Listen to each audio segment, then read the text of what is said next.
Sir, may pinapatanong lang si Alexis, no?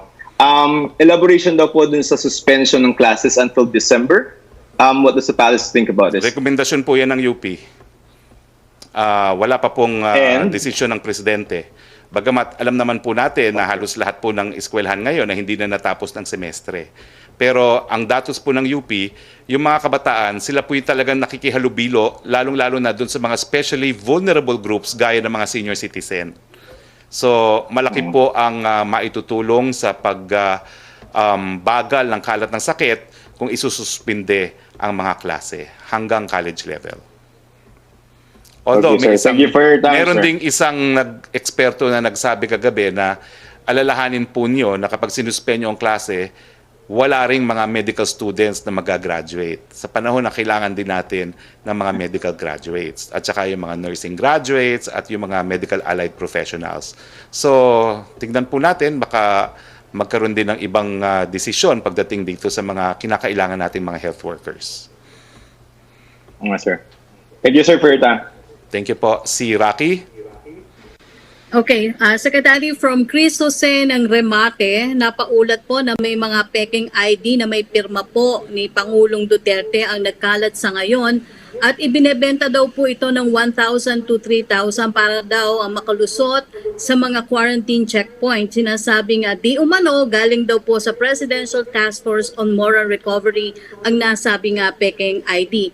Ano pong hakbang na gagawin ng Malacanang dito para matigil na imbentahan ng peking ID at aksyon para dun sa mga nakabili o bumili ng peking ID? Panawagan po o payo sa mga publiko hinggil po sa ganitong panluloko ng ilang habang nasa krisis ang bansa dahil sa COVID-19.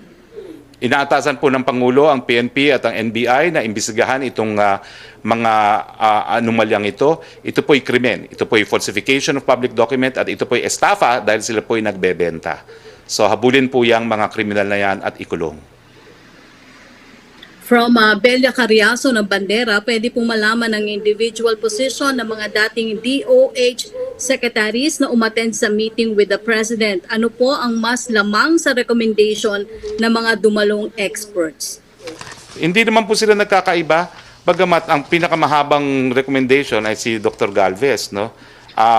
Dahil siya ay isang community health expert, no? Ang pinaka-importanting suggestion nga niya ay yung pagbubuo ng national, ano nga sinabi ko kanina, national health surveillance, no? At yung paggamit din ng x-ray, no? At saka yung posibilidad na since bumisita naman yung mga Chinese experts dito, ay ikonsidera rin natin yung alternative medicine, no? Kasabay ng Western medicine sa paggamot ng COVID-19. Yun lang po. Okay, from Jonah Giolagon ng Asahi Shimbun, tell us more about the President's phone conversation with President Trump. What kind of cooperation to fight COVID are we looking at? Was there any mention of China and Beijing's supposed responsibility in spreading the virus?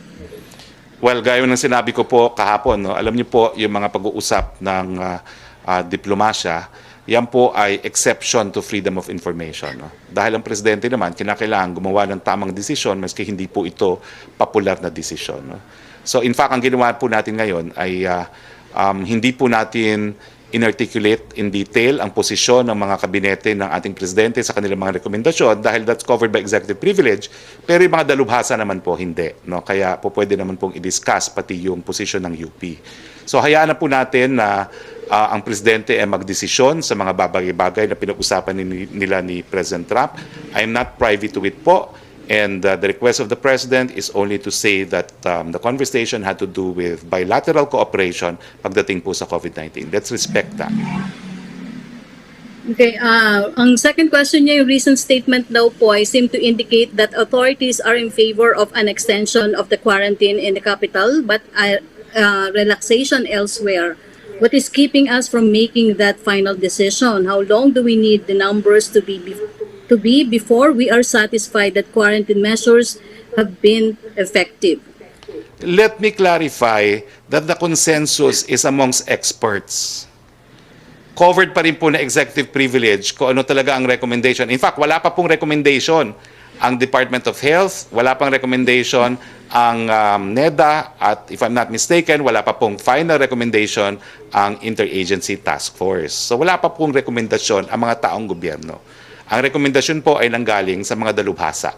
So antayin naman po natin yung formal na rekomendasyon ng mga taong gobyerno para maging basihan ng pinal na desisyon ng ating presidente. Okay, ang last question po from Julie Aurelio ng Inquirer.